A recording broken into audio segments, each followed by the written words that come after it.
દાંતીવાડા નવોદય વિદ્યાલય ખાતે 35 Gujarat BN NCC trading કેમ્પમાં 450 વિદ્યાર્થીઓ જોડાયા। ડીસાની સેન્ટ જ્વેરિયસ હાઈસ્કૂલના એનસીસી કેડેટ્સ વાર્ષિક તાલીમ શિબિરમાં જોડાયા। દાંતીવાડા નવોદય વિદ્યાલય ખાતે આવેલ 35 ગુજરાત બીએન એનસીસી કેમ્પ ખાતે 9 દિવસની તાલીમ શરૂ કરવામાં આવી।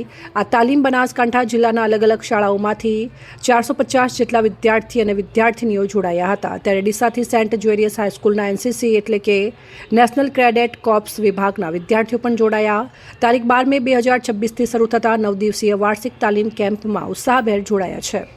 આગામી કેમ્પમાં 21 મે 2026 સુધી ચાલશે, જેમાં કેડેટ શિસ્ત, સાહસ અને દેશભક્તિના પાઠ ભણાવશે।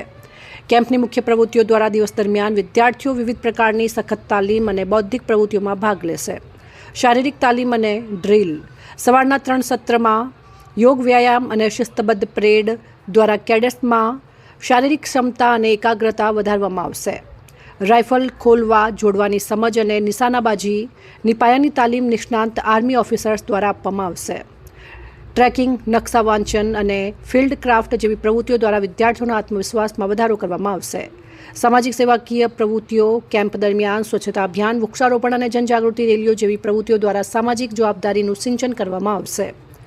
રાત્રિના સમયે સાંસ્કૃતિક સ્પર્ધાઓ દ્વારા વિદ્યાર્થીઓની કલા કૌશલ્યને પ્રોત્સાહન આપવામાં આવશે। એનસીસી કેમ્પ એ માત્ર તાલીમ નથી, પણ જીવન જીવવાની રીત અને શિસ્ત શીખવવાનું એક ઉત્તમ પ્લેટફોર્મ છે।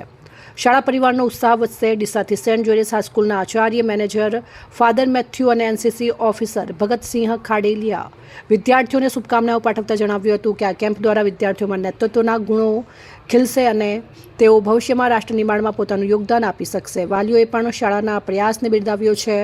ત્યારે આ તાલીમ દ્વારા તાલીમાર્થીઓની સ્વચ્છ ખોરાકમાં સવારે ચા નાસ્તો અને બપોરે અને સાંજે જમવાની પણ સુંદર અને સ્વચ્છ વ્યવસ્થા કરવામાં આવી છે। અહેવાલ અમૃતમાલી, સંબંધ ભારત ન્યૂઝ, ડીસા।